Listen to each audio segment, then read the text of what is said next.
Hello, my name's Josie. I'm 35 years old. My life has been nothing short of a roller coaster, and I've not enjoyed the entire trip. I recently happened to run into my ex-husband, and I got revenge on him. Let me start by telling you about my ex-husband, Mike. Mike and I met at college. It was pretty much love at first sight for us. We dated throughout college, and we knew that we wanted to be with each other for a long time. So, even though I had moved away from my home state to go to college and had planned to go back, I stayed in the same state as my college to remain with Mike. My parents were not really happy with that, but they respected my decision. They did tell me that they would not help me if I fell on hard times, and I accepted that condition. After we graduated, I moved in with Mike. Everything was going great except for one thing. Mike's mother, Laverne. Laverne hated me from the get-go. She made that very clear from the very first time I met her. She was rude and dismissive of me. She kept telling me that her son deserved better, and on many occasions tried to set Mike up with her friends' daughters. Mike never really said anything to his mother, and whenever I confronted him about it, he would tell me that's just how his mother was. She single-handedly raised him, so she was very overprotective of him. She had a tendency to be overcritical of everyone he brought home, and I was no exception to that. Of course, it hurt me a lot because Laverne was always overly mean to me. I couldn't even get out of a meeting with her because if I tried, Mike would get angry with me. He'd tell me that I was being too sensitive and that I was not allowed to disrespect his mother that way. Of course, he'd also tell Laverne about things that went on between us so that only made her hate me more. Every fight we had, he'd go running to her to complain about me. After Mike and I made up and forgot about the fight, Laverne would bring it up again and use it to put me down further. Mike would side with his mom and essentially rehash the fight all over again. By this point, we had been dating for 5 years, and I was in a place that was completely foreign to me because Mike had been very controlling about who I got to hang out with. I hadn't made any friends in the area, and Mike had demanded that I come back home directly from work. I never realized at that time that I was being abused emotionally and verbally. I wanted to leave, but I couldn't bring myself to be out there in the world alone. So when Mike proposed to me, I reluctantly said yes. We had a big fancy wedding, but I was not happy about it at all. I wanted to cry, but I felt so alone because my family had no idea about what I was going through, and I felt like they would not help me out, even if they knew. Within a year of being married, I got pregnant. Mike was ecstatic about the pregnancy, but I wasn't. I dreaded bringing a child into our relationship, but I'd always wanted a child, so I let it be. The pregnancy was not easy on me at all. I had to quit my job and I had to rest a lot. The only times I went out of the house were to do a little grocery shopping or to walk around in the park. I spent a lot of time on my phone, scrolling through social media or just watching some shows. It was mind-numbing to constantly be at home. But I did whatever I could to make sure that my baby grew safe and healthy. About 6 months into my pregnancy, I began to notice that Mike was behaving differently. He became very quiet and withdrawn. I also noticed that he began spending even more time with his mother and would oftentimes stay the night at her place. He then also invited her to live with us until I gave birth without asking me. Surprisingly, Laverne was not as mean as she'd always been, but she never stopped throwing insults at me whenever she could. I tried to talk to him about it many times, but he'd always shoot me down. This continued for a month until I'd had enough. I cornered him one day while he was reading a book in the living room and told him we needed to talk. "Mike, sweetie, we need to talk." "What do you mean? There's nothing to talk about." "Yes, there is. Something's been bothering you. Just tell me about it." I don't know if I want to talk about it right now. I'm still trying to figure out what to do because every time I think about it, I feel an ungodly amount of rage. Okay, maybe that's all the more reason for you to tell me about it. Fine then. I know you cheated on me, Josie. What? The baby isn't mine. I can feel it. There's no way that's my kid. What are you talking about? That's ridiculous. How can you just say that? Oh, come on. Don't act all innocent. You've been acting weird. You stay out too long when you go shopping. You're always on your phone, and now you're pregnant. It's too convenient. You're being crazy. I've always been faithful to you. This baby is yours. Just because I spend a little extra time outside on my phone doesn't mean I'm cheating on you. Yeah, right. I've seen the way you talk to that guy at the grocery store, always smiling at him. I bet he's the father. Smiling? Mike, he's the cashier. I'm just being polite. If smiling and being kind were considered cheating, then everybody in the world would be unfaithful. Don't try to twist this around. I know what I see. And you know what? My mom thinks the same. You cannot seriously use your mother to justify your reasoning. You know she doesn't like me. What's all this about? What's going on? I was just telling Josie here that I know she's been cheating on me. The baby isn't mine, Mom. I can tell. Oh, I knew it. I always had a feeling about her. She never respected this family.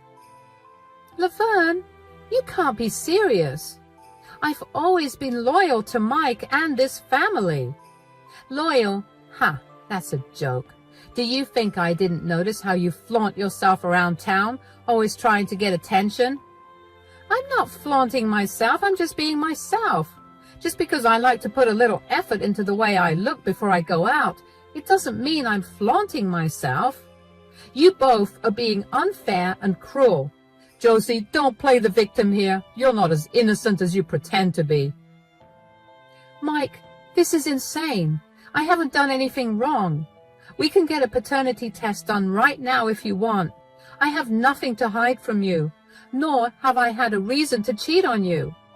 Reason to cheat? A woman like you doesn't need a reason to cheat. You're a disgrace. You can't just accuse me without proof. What did I ever do to make you think I would cheat? Like I said, you stay out too long. You're always on your phone. And you flirt with other men. That's all the proof I need. That's not proof. That's paranoia. I'm not cheating on you. You need to trust me. Trust you? How can anyone trust a woman like you? Mike deserves better. Laverne, I have never given you or Mike any reason not to trust me.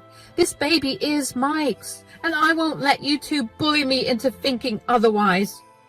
I'm not going to raise someone else's kid, Josie. So you have two choices, abort it or leave my house. How can you say that? How can you be so heartless? Oh, stop with the drama. Mike gave you a choice. Either abort it or leave us alone. I can't believe you both. After everything you think so little of me? But fine, if that's how it is, I'll leave. But just know, Mike, you're making a huge mistake. The only mistake I made was trusting you. Get out and take that baby with you. You'll regret this, I promise you that. Just leave already. Good riddance. I went up to our room with tears running down my face. I could not believe that Mike thought so low of me. I had never once even thought of cheating on him. Was I miserable in the relationship? Of course. But did that mean that I wanted to cheat on him? Absolutely not. If there's one thing I hate, it's cheaters. That was something I made very clear to Mike from the start of our relationship. I knew that these thoughts were not his alone. I was sure that Laverne had slowly been feeding him those thoughts so that he could get rid of me, and he listened to her. The Mike I knew would never have asked me to abort our child. I packed all my bags and made my way to my car.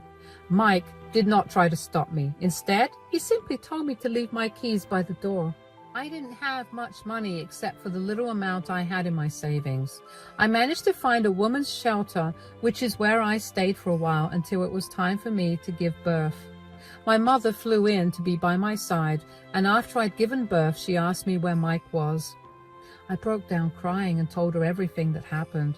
She was shocked about it and was really angry with Mike. Even as a baby, it was very clear that the child I birthed was Mike's. I named our child Jake, and my mom promised to help me out. We compared living expenses in both states and realized that the state I was in was a lot more affordable. My mom pulled some strings and managed to get me a decent job, which I started working 3 months after I gave birth. My mom stayed with me for a year to help take care of Jake, and my dad would fly in every few weeks to make sure I was doing okay too. I was really lucky to have such supportive parents, and a part of me hated myself for not reaching out to them earlier. I also got served with divorce papers from Mike, and I didn't even bother contesting it. I made sure that Mike hadn't played around with the conditions and then signed the papers. He never called once to even see Jake or to check if Jake was his. Of course, I made sure not to put Mike's name down on Jake's birth certificate because I didn't want him trying to claim custody of Jake at any point in time. I should have also had him sign a waiver of his parental rights, but I did not think of that at the time. Anyway, over the next 10 years, a lot happened. I managed to get back on my feet and even found myself a better job than the one my mom got me. Jake and I were like a pair of best friends. There was absolutely nothing more he wanted to do than be around me and do things with me. I loved that we were so close. When Jake was about 2 years old, I met my current husband, Denzel. Denzel was a client of mine with whom my company had a big project to work on. We ended up spending a lot of time with each other, and we quickly realized that we had feelings for each other. We waited until the project was done before we started dating. I made it very clear to Denzel from the start that I came with Jake, and that I'd always choose Jake over him. Denzel was very understanding of that, and after dating for 6 months, I introduced him to Jake. The two of them got along really well. Jake fell in love with Denzel and began asking for him all the time. Denzel also loved Jake dearly, and every time he came over, he'd bring something for Jake, be it food, toys, or even clothes. He quickly took on a fatherly role, and it made my heart swell with even more love for him. Denzel and I only dated for 2 years, but we knew that we were it for each other. We had a small courthouse wedding, and we moved in together. Denzel was an amazing father to Jake, and when Jake turned 8, Denzel legally adopted Jake. Everything was going great, and I loved my new life. 2 years later, while at the mall with Denzel and Jake, I heard a familiar voice call out to me. I was alone with Jake, while Denzel had gone to the washroom. My stomach was heavy with dread as I turned around. "Josie? Is that really you?" "Mike, what are you doing here?" I didn't expect to see you. And who's this young man with you?" "This is Jake, my son." "Your son? But he looks just like me." "That's because he is yours, Mike. Do you remember accusing me of infidelity when I was pregnant and telling me to leave? Funny how things turn out, isn't it?" "Oh my God, what have I done? Josie, I owe you an apology. I was wrong about everything. I should have believed you when you said Jake was mine." "Do you seriously think an apology will fix everything that you put me through? You accused me of things I'd never do, and also tried to force me to do something I could have never done." "I know. I'm truly sorry. I was scared, confused. I let my mother get into my head." "You knew how much your mother hated me, yet you listened to her. You knew how hard she tried to ruin my reputation on several occasions, and you still let her fill your head with garbage. I know, and I've come to realize how toxic that was of me to do. But seeing Jake now, I can't deny he's my son. That doesn't change what you did, nor does it take back all the mean things you and your mom said to me while we were together. I know, I've regretted it every single day since then." "Well, your regret doesn't change the past." Can I at least talk to him?" "Mommy, who's this man?" "Jake, I'm your father." "No, you're not. My daddy is right over there." "Is everything okay here?" Not really. This is my ex-husband, Mike. You know, the one who accused me of cheating on him and kicked me out of his house when I was 7 months pregnant. Daddy, this man is saying that he's my father. That's because I am. Josie, who is this man? I'm Josie's husband and Jake's father. Josie, you replace me? She didn't replace anyone. I simply stepped up when you stepped out. You have no right to raise my son. How dare you try to replace me in his life? He's not your son. He's Josie's son and my son. You don't get to be absent for 10 years of his life and suddenly try to claim your role as his father. Stay out of this, buddy. Did you help create Jake? That's what I thought. This is a conversation between me and Josie. Josie, please. I want to make things right. I want to be a part of Jake's life. I swear I'll do everything I can to make up for my mistake. You had your chance, Mike. You threw us away. Jake doesn't need you now. In fact, he never needed you to begin with. He has a good, loving family now, and I will not let you ruin things for him. Daddy, this strange man is scaring me. Oh, come on, please. I've changed. Let me be a part of his life. This isn't the time or place, Mike. You're scaring Jake. We're leaving. Mom, I want to go home. Jake, please. Don't you want to get to know your real father? Mom, make him go away. It's okay, sweetie. We're leaving now. Stay away from them, Mike. If you try anything to hurt them again, I will make your life miserable. Denzel grabbed both Jake's and my hands and led us out of the mall. I was shaken up and I could barely process what was going on. Our city was big enough for me to have not run into him, which is why I didn't for 10 years. What were the odds that he happened to be there the same day that I was there with Jake? If there was one thing I was sure of, it was that I never wanted Jake to meet Mike. I did my best to protect him, and I still failed. Jake was a crying mess because he could not believe that Denzel wasn't his dad. He hated Mike and made me promise him over and over again that I wouldn't let him be near Mike again. I promised him that I wouldn't. In the next few weeks, I felt very on edge. I kept wondering if I'd run into Mike again. But thankfully, I didn't. Unfortunately, there was something worse coming, and I should have been prepared for that. About a month after we met Mike at the mall, I received a letter in my mail. I had been summoned to court because Mike wanted to get custody of Jake. I felt my heart drop and dread fill my entire body.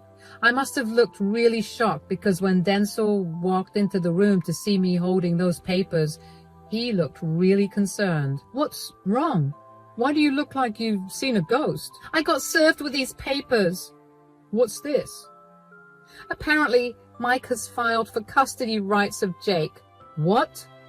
He went 10 years without any contact whatsoever with us, but now that he saw that Jake looked just like him, he wants to be a part of his life. Okay, before I lay down a game plan for you, how do you feel about this? I mean, what else do I feel other than dread and anxiety? I do not want that man near my child at all. He does not get to be around Jake after trying to get me to abort him. I know, and I will make sure that doesn't happen. What do you mean?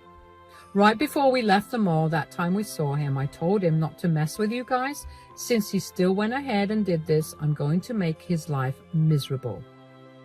How will you do that? My dad has a ton of connections, and that means that he's affiliated with a lot of great lawyers. I'll get you the strongest legal team to make sure that you have sole custody of Jake. There's no way I'm going to let that man near my family. That's really sweet of you, darling, but won't that be expensive? Knowing that you and Jake are safe and happy is priceless. So this small amount of money that will secure that future for you two doesn't matter. You're amazing. Did you know that? What did I do to deserve someone like you? You and Jake are incredible. You've been through so much and you still have it in you to smile every single day. That's something I would not be able to do if I was in your shoes. If anything, I'm the one that's lucky to have found you. Oh, shut up. Anyway, you have nothing to worry about. I'll make sure that nothing will come between our family, especially not that sleazebag Mike. You just need to find any and all evidence that you can of Mike's neglect, and if you can, his emotional abuse. Oh, I have stacks and stacks of that. I kind of had a feeling that this could happen, so I tried to maintain as many records as possible of Mike's absence and neglect of Jake. Then this will be over before you know it. That's a huge relief. Now, with that out of the way, for the time being, let's discuss what you want to have for dinner. Words cannot describe how lucky I was to have Denzel by my side. He instantly eased all my worries and anxieties and stood by my side just like he'd promised. The very next day, he contacted his lawyer friends and they helped me build my case. We were summoned to court where our lawyers meticulously provided proof of Mike's abandonment and neglect. Mike's lawyer kept trying to refute the proof, but with the huge amount of proof against him, Mike had nothing else to say. He tried to be emotional about his abandonment, but the judge wasn't having any of it. The trial continued for a long time and I was beginning to get agitated. I couldn't understand why Mike was suddenly so interested in being Jake's father. Aside from that, I also knew that Mike losing the custody battle would not be enough to satisfy my need to teach him a lesson. So I got his family and friends involved. I created 2 separate groups, one for his family and the other for his friends. I knew that he must have been telling everyone lies, so I told them all the truth and even provided them with the same evidence I had shown in court. I wanted to ruin his life.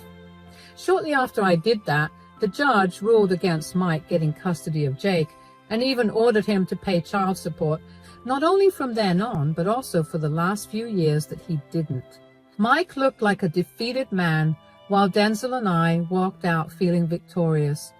A few days after the verdict, I began getting phone calls from an unknown number. I had a feeling it was Mike, so I didn't pick up. Eventually, I got annoyed with how frequently he kept calling me, so I picked up. Hello?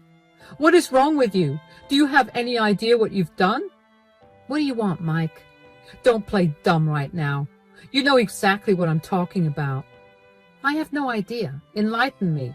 You had no right to fight against me having custody of Jake, and then you had the audacity to go around spewing lies about me abandoning him, and you to my family and friends. How dare you? You abandoned us before Jake was even born.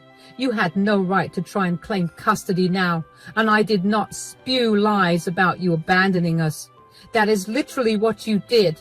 You kicked me out of your house because you believed something and refused to even hear me out. That's not fair. I had my reasons for kicking you out. Reasons?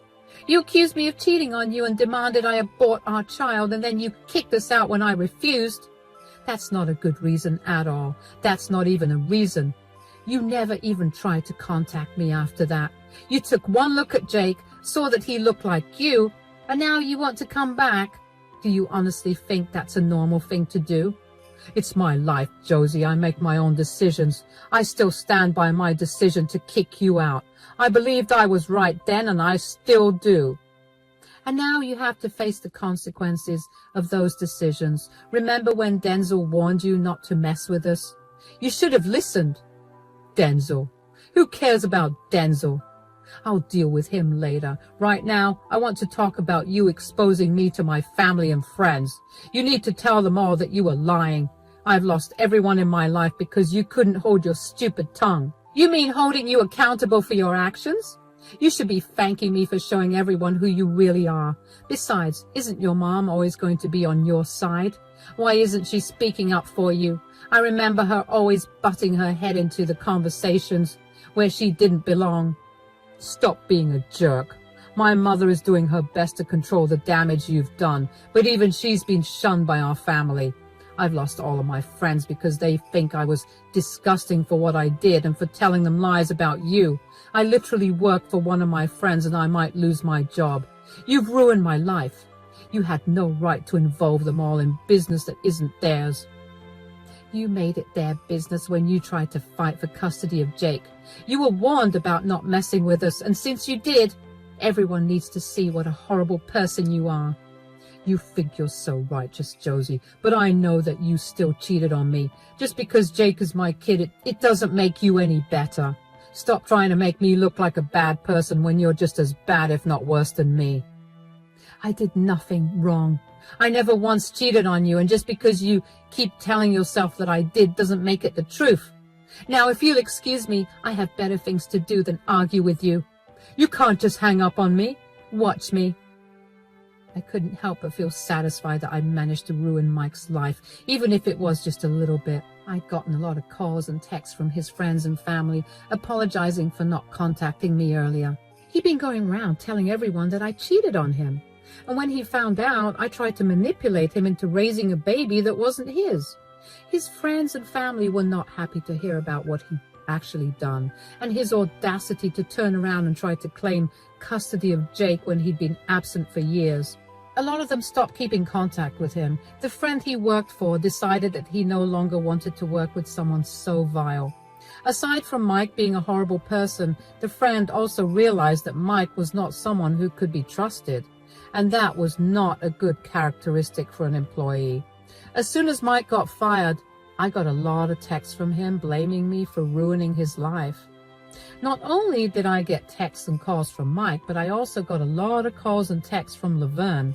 She was very unhappy that I dragged her into everything. Her family, who had been supporting her financially for years, wanted nothing to do with her. She had to rely on Mike, but he too had lost his job. Both of them were going to suffer a lot, and that made me happy. I ignored their texts and calls, but I didn't block them because they kept updating me about what had been happening with their lives, and I was too curious about it to block them. Eventually, though, they stopped updating me, and they were only insulting me, so I blocked them everywhere. A few months ago, I happened to hear from one of Mike's cousins that him and Laverne were struggling to get by. Mike hadn't found a good job yet, but was too stubborn to pick up any job because he wanted it to be in his field. They're running on food banks, and they may get evicted from Mike's apartment anytime soon.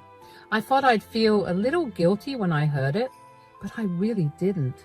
I just felt satisfied that Mike and Laverne's bad deeds finally caught up to them in the worst way possible. As for Denzel, Jake and I, we're doing great. It took a while for Jake to come to terms with Denzel not being his real dad, but now that he understands it, he's beyond happy that he got lucky with the world's greatest daddy. Denzel and I are also doing great. I've never been happier, and I'm so glad that he had been there with me through the whole thing, because I knew that there was no way I could have gone through the whole thing without breaking down at least 20 times. Things have gone back to the way they've been for the last 10 years. The only difference is that I finally got closure from Mike, and I can now fully move on from the past. Thank you so much for listening.